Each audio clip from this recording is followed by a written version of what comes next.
I want to start off with just the very basics of how the four parts of BPMD came together for this. Well, this was really Mark's brainchild. Actually, not even Mark's, his son Alex, who was 8 at the time. And Mark is, he's a family dad, and, the weekends are with the boys, and that means barbecue beer and, not for the boys, but beer for him, stereo, and Leonard Skinner's playing, and his young son says, this would be a great cover for you guys to do. And his first reaction was, no, it wouldn't. It's Southern rock, classic 70s. And then he had a few more beers, and he called me, and I said, don't call me when you're drunk, please. With harebrained ideas. Exactly. But I loved the idea. I loved it. He and I had always talked about doing something together. And then we just started throwing songs out and guys' names. And there was only 2 other guys we thought of, and that was Mike and Phil, because both are kind of students of that. Phil's actually experienced some of them, firsthand back in the 70s. He sent me a picture of him when he first picked up a guitar from back in that era. Mike is like a Wikipedia of information. He knows everything from the old jazz greats up to the current day. So it was just a good choice of people. And we had all kind of had a chemistry through Metal Allegiance. So, it was already, it was a spontaneous idea, and the momentum picked up instantaneously following it.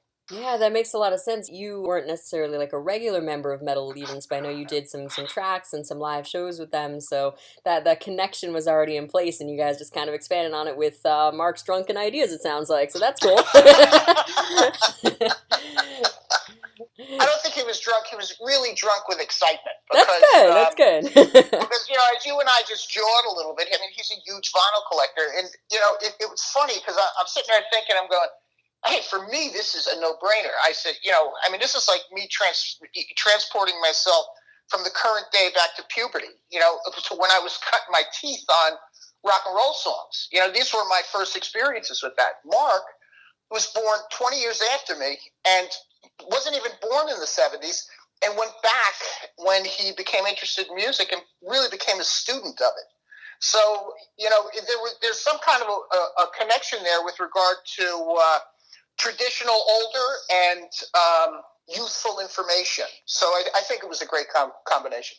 Definitely a great combination. I can understand his perspective, too, because I love the classic stuff. I love 70s and 80s music, and I was born in the 90s, so, I love that idea of looking, to the couple of decades before you and, appreciating that music and keeping it going, so that's really cool, too.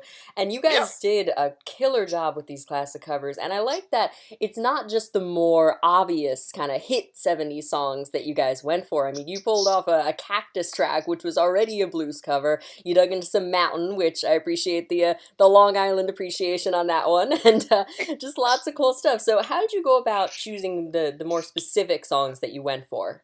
Well, how weird, there's actually 3 Long Island bands on there. Blue Oyster Cult, Long Island. Yes, so is Mountain. But, as that conversation was getting longer and longer with Mark, Mike and Phil were mentioned, and some loose rules were mentioned. It had to be released in the 70s. It had to be American. Everybody chooses 2. You can't veto another guy's choice. So it kind of became this challenge game on top of it. So it wasn't just like, oh, we're going to make this record and overthink it. The whole thing was kind of set in place. And when we asked Mike and Phil, are you in? These are the rules. They were like, this sounds like fun. And Phil threw out 2 of the songs. He threw out Blue Oyster Cult and DOA. And, I'm thinking to myself, I don't want to do these. And the rules are like, hey, too bad. Too bad, you're doing them. Too bad, you're doing them. But that's, how do you pick the deeper tracks? Nobody thought about it. They just went after things that they thought were cool that may have been a little bit hidden. There's a couple of obvious out in the open, Saturday Night Special, Beer Drinkers and Hellraisers, Never in My Life, Tattoo Vampire, DOA, the Van Halen version, et cetera, et cetera. Reimagining these in the current day became that challenge, that motivation, and the spontaneity of the original idea continued. So when the fire got lit, it just burned. We didn't have to fan the flames. That's awesome. Yeah, that's right. The Blue Oyster Cult track, Tattoo Vampire, is definitely not an obvious one, so I like that that one got thrown on there too. Out of the bands that you guys have all kind of collectively chosen to cover on American Made, which one would you say, for you personally, originally influenced or inspired you most as a vocalist?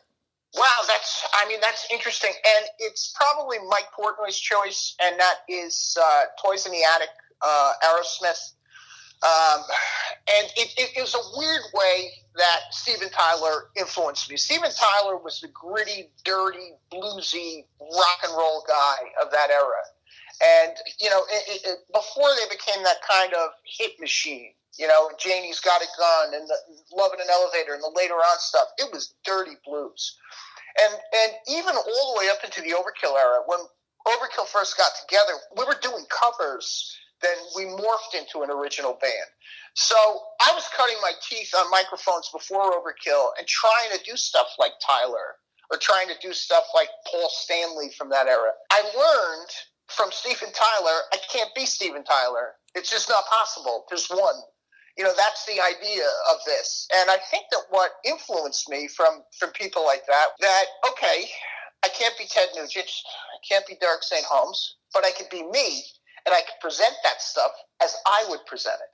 So I think that that was the key for me. Maybe cop their phrasings, but I couldn't cop their tonality. So it was a great lesson for me to learn. And I've taken it through Overkill. I've kept a lot of that, that 70s phrasing in the Overkill stuff that I've done just to mix it up a little bit here and there. And when we got to BPMD, it was, again, a no-brainer for me to say, hey, this is where I made my bones, was back with these types of singers.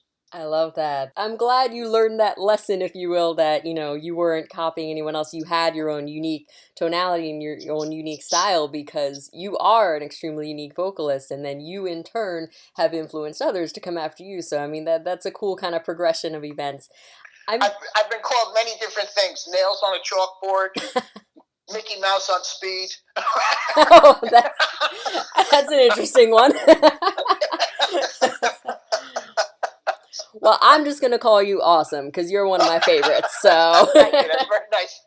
I have plenty of extra egg salad if you want. I'll take it, thank you, I'll join you. I want to ask you a little more about what you were just saying, the 70s phrasing, though. Like, can you explain a little more, like, what that means?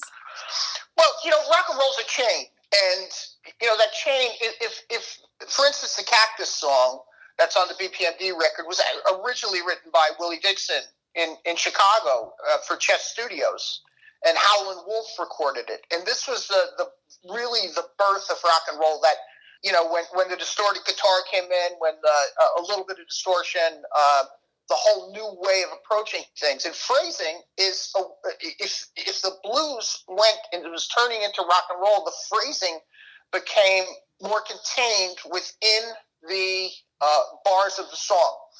They weren't hung over unless purposely done so. And as rock and roll developed, that original phrasing, when you listen to it all the way up on the Cactus song to the Howlin' Wolf song, the phrasing is still intact. The presentation is different, but the phrasing is still there, the way that you deliver the words or the lyric. So I've kept that from my youth into the current day.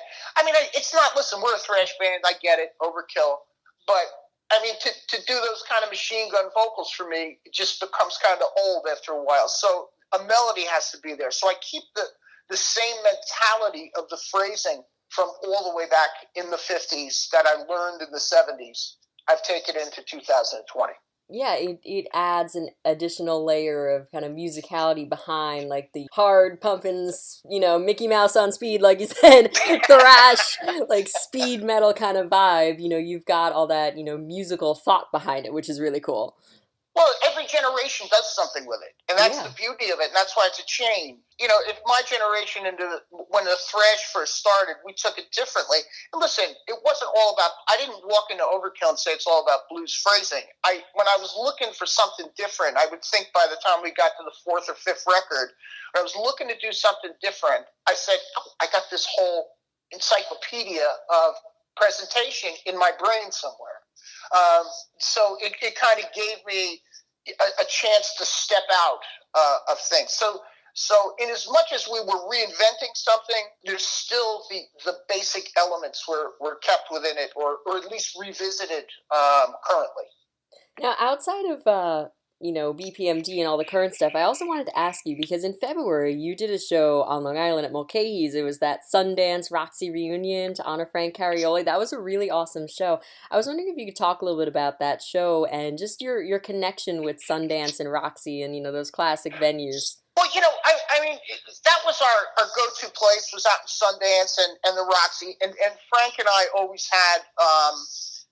We had a great rapport. We were managed by, Overkill was managed by a couple of guys out of Brooklyn, a club called L'Amour, and they were brothers. So there was the two brothers, George and Mike, and then another guy, Richard Sanders, and they had a great relationship with Frank. And these guys brought us up with regard to the music industry. And they did it in a really old school kind of way. I mean, this is when, social media was getting in your car, going to see a guy and shaking his hand, or going to see a girl and shaking her hand, going, "Hey, listen, I'll see you this weekend. No. Oh, yeah, we're going to need a gig for my boys." And they would say to me, when you get out there, make sure you stop by and give Frank our regards. And I did it every time. I knock on the office door and go, "Hey, Frank, it's Bobby Blitz. Hey, Bobby, good to see you. Listen, George and Mike send their regards." So, the mentality was that it was a different mentality. It was personal. And I think that I always, L'Amour is always the club I think of where I cut my teeth, where I got my start, where, Overkill broke through. But Sundance was a second to that. So there was a real family vibe with regard to it. So to see Frank at that show with that amount of appreciation from the Long Island crowd, and us being one of his early day bands, I mean, that was to me was just a culmination of a life well lived. That's awesome. Yeah, and that makes sense with that personal connection there. That's something that really prevailed before social media was, knocking on Frank's door and saying like, hey, it's Bobby, kind of reminding him every time. And then you got that rapport and then, have built your own reputation in the clubs and venues and stuff like that. It's like, that is something that's kind of missing, is that personal, hey, how you doing kind of touch. Now it's just like a text or a message or something. Well, I talked to a friend of mine who runs a club here in Jersey, and he goes, it became so different. He goes, the social media helps put people in the room. He goes, of course it does. I mean, it's the thing of the day. It rules the world. But he goes, there's a hell of a lot less handshaking, and as soon as the band's done, a lot of times they're gone. Where I remember when we were kids, that our social media was, even if we weren't playing L'Amour, you'd go there. Even if we weren't playing Sundance, you'd say, something, I'm going to stay over at my buddy's house out in Huntington Station. I'm going to go to the Roxy because there's somebody I want to see. I'm going to stop by and see Frank. I'm going to shake some hands. It was a different, I just think a different approach. I mean, we were doing the best with what we had. I'm not saying one is better than the other. But back then, social meant in a room with people. It didn't mean distanced from them. Right. It's funny that comes up even more relevant now with the social distance times that we're in right now. It's making it even harder for bands with everything that's going on, and it's a pandemic kind of pushing bands to the side. I mean, I wonder what your thoughts are on how the metal world is gonna, might find a way to work around this and kind of come out strong on the other end. Well, I'm fine with the 6 feet. I mean, I had an 8-foot limit up until this. Oh, okay. So you're cool. This works for you. Not too close. Right. That's funny. I got you. We're resilient. We're resilient people, whether it be the metal world or whether it be our country, or probably the world to that matter. But being that we're talking about an American record and we're talking about American clubs, and you're 75 miles from me, I think that our resiliency is something that Americans have always relied on. That no matter how dark it is before the dawn still comes. So I truly believe that there will be new creations, not drive-in movie shows or anything like so. Sure, there's going to be some casualties in this, but there's going to be a whole new world that comes out of this that, in my hopefulness, could even be better. And this is what I hope. I don't want to say, oh, specifically it's going to be this or this is going to suck or that's not going to. We're going to have to figure it out. But there's going to be benefits that follow this, not just only, loss of what we love, for instance. Yeah, that makes sense. I mean, my feeling on it is that once, everything does kind of open back up and it's safe to go out to concerts and gatherings again, I feel like people are just going to be doing it more than ever before, and bands are going to be, touring like wildfire because we've all been cooped up so much. We got this energy, we're ready to get back out there kind of thing. Oh, I'm ready. I'm ready to go. I mean, I'll even get rid of my 8-foot social distancing thing. just for this, right? Now, listen, you're from Jersey. That would probably be in place anyway, so, Oh, that is like the perfect answer from a Long Island girl. Exactly. Everybody calls it dirty Jersey. And you know what I always say to Menghi? I go, you live on an island. You live on an island because the rest of us want you separated. Well, no, maybe we made the island to separate ourselves from you guys. How about that? All right, one more. All we got to do is close the bridges. Now we're screwed.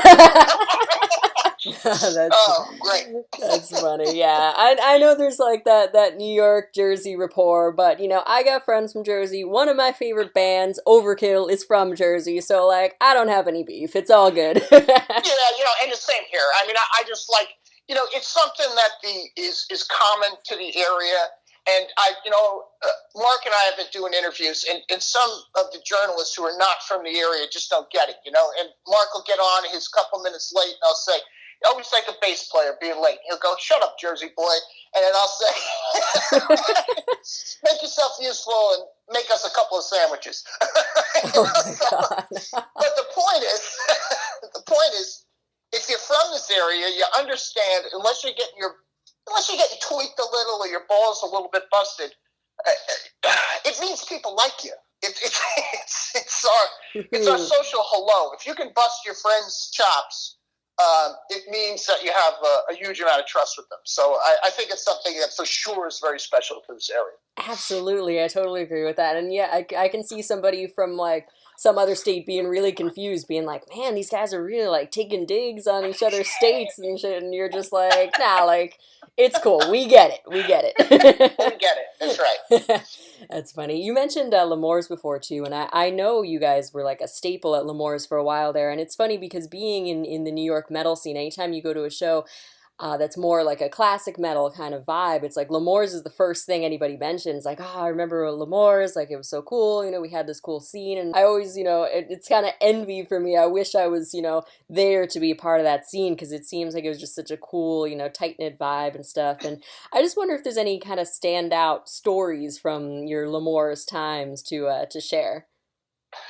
Oh God, I mean, there was tons. I mean, I remember how, it was the place to go. I always call, I not always call, but when I talk to one of the guys I mentioned earlier, and I say, do I still have an open bar tab out there? Do I owe you any money? But boy, it was beer drinking, hell raising, and headbanging. I mean, this is a generalization of it. I remember, when scenes were crossing. I mean, especially the New York hardcore scene was crossing with the New York metal and thrash scenes. That there were shows that were so intense, the intensity of the different subgenres getting together, which eventually always worked out its problems. They were some of the most. I mean, it looked like a sea of people. With a tidal wave coming at the stage. And I'm not saying, hey, that's better than today. I'm just saying that it was, it was an experimental time that, Overkill would play with the Crumbsuckers or Leeway or the Cro-Mags. Are they different today? I think a little bit. But back then there was a hardcore metal crossover. And I remember those shows as being, let's say, the most energetic, bordering on felony. Sounds like a lot of fun.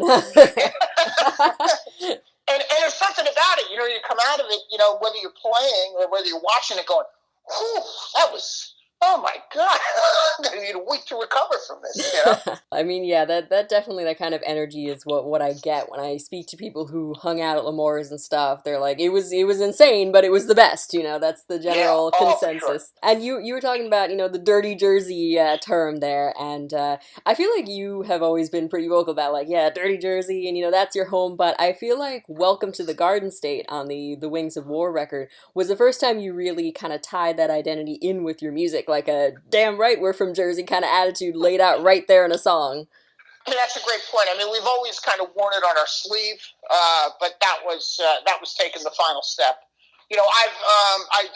There's a guy who writes for Brave Words, a guy named Mark Groman, who lives down in South Jersey, and he scans all the lyrics to make sure I get it in there once over the last 15 records. So it's always in there somewhere. But Welcome to the Garden State was, I guess it was the icing on the cake or the cherry on top of that, because it was just such a fun song to do. And we've always kind of had that punky background, so it was the ease of just kind of walking back into it. And boy, it was a hell of a fun song to write, produce, and release. That's cool. And it is a fun song, even for somebody from Long Island. I enjoyed it, See, we're the same. So also on the Overkill front, I mean, you've said, I believe, that you have the 20th album in the works already, which is epic, amazing. Congratulations on, almost reaching 20 albums for a band. That's incredible. But can you talk about what you've got going for that so far? Yeah, it's he who dies with the most toys wins. I mean, that's the mentality we have. Is that the toys in the attic?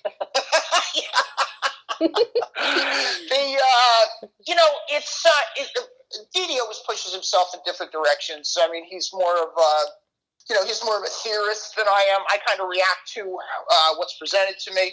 I hear things. I hear more diversity on the record. I hear some serious breakdown parts. But when the guy is going into, all guns blazing, it's going to be kind of a machine-like frenzy at Mach 10. He's written some of the better riffs I've heard in a long time. And I don't usually like saying that prior, because I like letting the record develop into what it's going to develop into. But he's 10 songs deep. Jason is actually doing drum demos up in his studio, because we're still all separate, but we're planning on being together when we start demoing this and start, really hashing out the parts. Because it's what's always worked for us is that, sure, we'll embrace the technology and the Pro Tools and the MP3s and WAV files that we can communicate with each other from our homes. But to be able to, to get a case of Heinekens and 2 pizzas and sit against the wall like we used to and figure these songs out in the same room is what's necessary to make it a good 20th record. You and Didi have been going strong for so long, you two, the original guys there, and it's cool to see you like a 20th record and still pushing and still making completely new original sounds and, still just killing it as always. Yeah, it's still fun, it's not even a career anymore. It's just kind of it's one of the arteries inside, that leads to the heart. It's kind of what makes, I think, both of us, and the other guys for that matter. Dave's been around for, more than 2 decades. Of course, yes. Yeah. So it's like, you do it because it's what you are, not because of what you're trying to prove. It's just, this is kind of what we are. Do we still have something to prove? Sure. Behind what we are? Of course we do. But, that's what keeps that lifeblood flowing through the artery. Absolutely. And, part of that lifeblood is, of course, the touring. I know you said you're ready before. If there wasn't a pandemic going on, would BPMD be considering touring, or do you see that as more of like a studio project than an actual touring band, No, I thought this thing had legs right from the beginning, because, could there be originals? Of course there could. Could there be visiting the UK in the 1970s? There's how many bands came out of the UK that influenced the metal that followed? Of course there is. When we presented this to Napalm, they asked us about touring, and mine and Mark's opinions, we handled the business for it. It was similar. That, listen, we don't see this being a 6-week touring band, but for sure we see it on festivals. For sure we see it on specialty shows. Cruises became real popular. Will they be after the pandemic? Who knows? But get us 10 days in Europe over the summer and link it up with festivals. I think this is a perfect band for that. It's a pedigree lineup, and it's got fun written all over it. I mean, I could see it.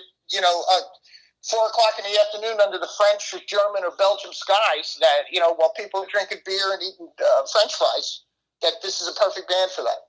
There you go. That's cool. And I look forward to the prospect that I know everything's, still on hold for a while. A lot of people are saying, might not even be till 2021 that we see shows coming back around. But whenever it happens, I'm there. I'm looking forward to it. I'll look for you. All right. Sounds good. All right. So I know you got some other interviews lined up, so I don't want to keep you for too much longer. But thank you so much for taking the time to talk with me, Bobby. This was awesome. Chelsea, it was a pleasure. I mean, I enjoyed it. Don't come over to New Jersey. We've got plenty of you people over here already.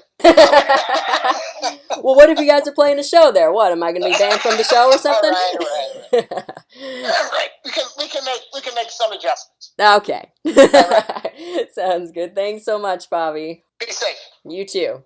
Bye-bye.